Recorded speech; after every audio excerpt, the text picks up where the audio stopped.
My name is Hannah Breedwell, and I'm a student at Tennessee Wesleyan University, and I am in the EDU 230 instructional technology class. And today I'm going to be talking about student voice and choice in the classroom and kind of what that looks like, and how some people might implement that in their curriculum, and what they do, what activities and things they do, what that doesn't mean.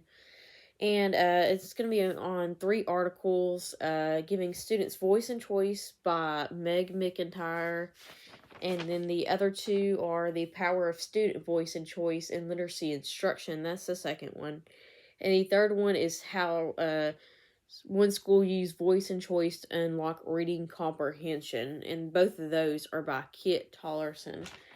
And in the first article, it kind of talks about student. It's a student-centered education. It's based on the students instead of solely on the teacher up front giving a lecture. And students kind of have a say in what and how they learn, so they have a choice to make and some of the things they learn, and like how they're going to learn it. What can they do for an assignment that's different, like maybe writing a book or shooting the video. They can do one assignment in multiple ways, so it kind of helps teachers reach students on a variety of levels and different learning styles. It kind of is based on that and the students. And there's also inquiry based learning, which was also mentioned in this article that it can be called. And it's where like students and teachers, they work together to map out the direction of the students' learning and the goals that they have. And the students, they just kind of explore like their interests and their curiosities. What do I like? What am I interested in? What do I want to learn more about? And the educator's job is to have them help them have access to grade level learning goals, and then help the students develop the skills like critical thinking and collaboration to meet those goals. And the focus is kind of on learning skills rather than like a collection of facts or knowledge and like memorizing those and doing rote memorization. It's more of learning and the actually taking into account and doing and learning those skills versus just memorizing the facts and the knowledge for the content. And as students, they grow in that mastery and they learn more skills and about things they care about. They just feel more connected to the learning, and they're able to relate to the learning more. And it's more based off of their own experiences in their life. And it also offers more engagement, and it's linked to better academic outcomes. A lot of kids do better because they're able to do something that they care about and they're interested in, instead of something that's kind of, oh, we're doing this because we have to do this or whatever. And an agency, it also talked about that student agency, and then it's the idea that a person has a level of ability to actively influence their surroundings and their situations, giving them that agency to where they're able to influence their own learning and how they do that. And also in the article, it was mentioned, according to Kendu, to cultivate student agency, schools, they should make sure every learner is challenged by their work and that they can pursue topics they're interested in. They can pursue, it's something they care about, but it's also challenging. It also challenges them to think and to do more so that they can learn. And schools should focus on like the students and their individual strengths and their own potentials and like the challenges that they may face throughout their life and in school, and just kind of focus on the students more, so it's like really based on students. And there's also the relationship based model, and really knowing who your students are and like what gets them up in the morning and like what they might want to see in their future and like what's their future goals as a student, and how can you make them realize that what they're learning in the classroom and what they can do is on that path to reaching the goals and accomplishments that they want to do.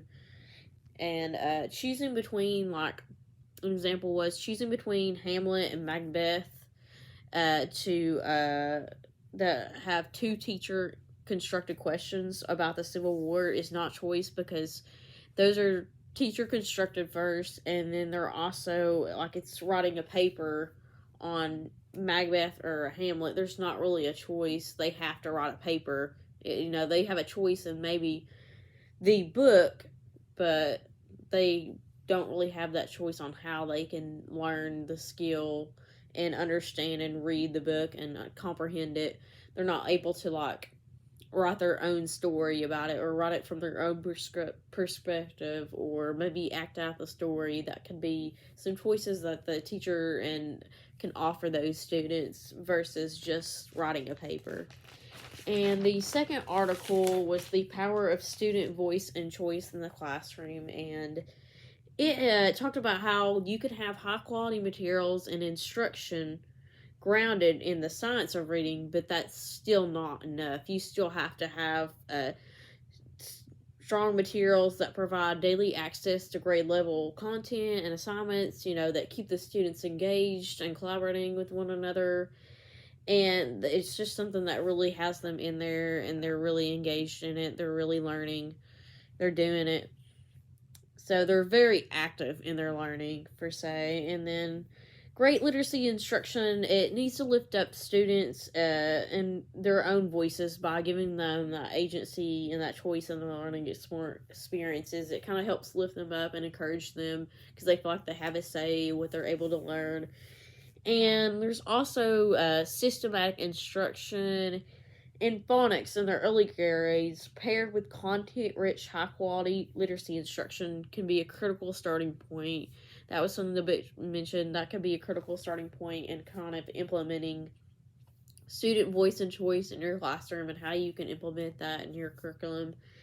And that technology can be a game-changing tool when you can use that in amplifying student voices and providing them the choice to personalize their learning. Like maybe they can type it out instead of writing out, or like I said, they can shoot a video. Maybe they could do something like that, like I am right now. They could shoot a video to kind of share what they've learned, and it just gives them a way that it's their own personal way of doing it, and it also connects with their learning style and how they learn best.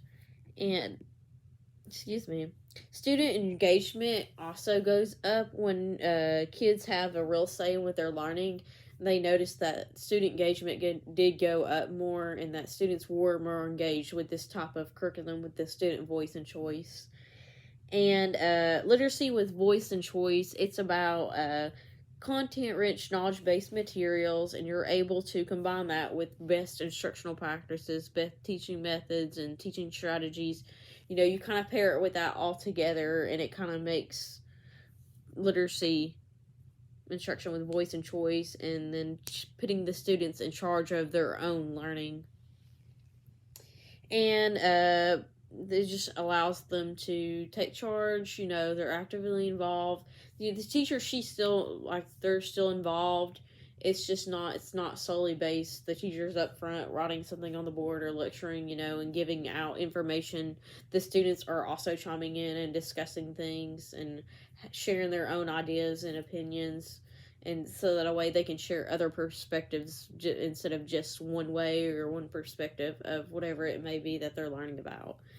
And the third one was how one school used voice and choice to unlock reading comprehension, and that was also by Kit Tollerson. So it kind of shares about a school called Haven Academy, where students, they're able to have a voice and choice in reading comprehension, and it kind of just shares how they did that, and how that benefited the students and how that also benefited the teachers. So the texts we teach matter, and how we teach them also matters just as much. So that was something that was said in there, that the texts we teach and how we teach it, they both matter in terms of when we're teaching your students and their learning. And that students don't want to be told just, we have to do this is what it is, this is how it is, we got to do it this way. They want to have a choice, even if it is a very small one. They still want to have that choice in their learning, because it still gives them that sense of control and predictability, and it just kind of helps them. And incorporating student voice and choice and literacy instruction, You're able to give students a curated menu of options, not only what they read, but also in how they read it. So maybe they want to listen to it, or they want to read it out loud in a group, or on their own silently, kind of giving them options so that they can read and comprehend what they're reading. And students at Haven Academy, they all read the core text of their topical units, but they're also able to choose from a variety of other topically aligned books that they can choose from. And they're also given activity choices like reading a book with a discussion group, or reading it on their own, or completing quick comprehension checks with a Chromebook or a Google form. So there's many ways there they can do it with a group, alone, on a computer, so that gives them those options to kind of have control of their learning and help them learn in the way that's best for them. And students can better connect to their own live experience and be more engaged. They also saw more engagement and students connecting with the learning based on their own experiences, kind of like how the other two articles I've also found too. And then teachers are able to reach the students on an individual level and really get to where, where's the student at, meeting them where they are, and then getting them where they need to be. So, kind of doing that for them. And students, they drive their learning experience, and it provides structure and ownership. Like I said, it gives them that predictability, that structure. They have a routine, they know, and they also have the ownership of their learning, and they're able to say, hey, this is what I want to learn. I want to learn about this, and I want to do it this way. Like maybe their favorite animal, they could do a project on it. They can present it on a board, a poster board, on a smart board. They are through PowerPoint, through a video, through acting it out. Just having a good variety of options to reach those students on the individual level and their own learning styles and how they learn. And then also something that was said in the article was from Miss Navakis, and she put it, for a child who has lots of chaos in parts of their life they can't control, they should have some agency and predictability to the part of their day that they can have control. So letting them have that predictability and control in school kind of helps them, even if they do have chaos in other parts of their life. And just helping them, just have that structure. And she had written it about because the school there that they had did foster kids, so that was something that really help those foster kids. If they had a lot going on in their life and other parts, they still had control over what they could learn in school. They had that structure and that routine to kind of help them feel safe and at home. And I thought that was really cool. And I just think in general, it kind of helps with students that they have some sort of control and safety, so they feel like they're safe there at school, and they should feel safe. Should be somewhere a safe haven for them. And they also found that voice and choice, they felt like in their school, in using it, it was critical for student engagement. They feel like you need this for student engagement. It really helps to get the students involved in their learning and being engaged and participating. And it kind of just gets everybody involved in it instead of just maybe some or whatever, but everybody has a chance to join in and participate in whatever it may be that they're learning. So those are the three articles that we had to read, and I just looked over, and those were some key takeaways, key points that I seen that I thought were really good and kind of explained it well, and kind of just some similar things throughout the articles too, like the student engagement. That was one that was very similar, and like connecting the students connecting with their learning based on their own experiences, and that the student growth and confidence they're improved. The teachers were able to reach them on an individual level. So I feel like those were some similarities. There were some differences in the one they actually did implement it in a school. That was a difference with it. And then one talked about like the power of it and how good it can be for the students and teachers. And one just kind of talked about like what it is, what it looks like, what it means. So those were the three articles that we read, and I just felt like those were good points, and I personally feel like it's would be really good to try, and it's a good idea. because I feel like it does keep students engaged if they're able to discuss during class and ask questions, and everybody has a chance to participate.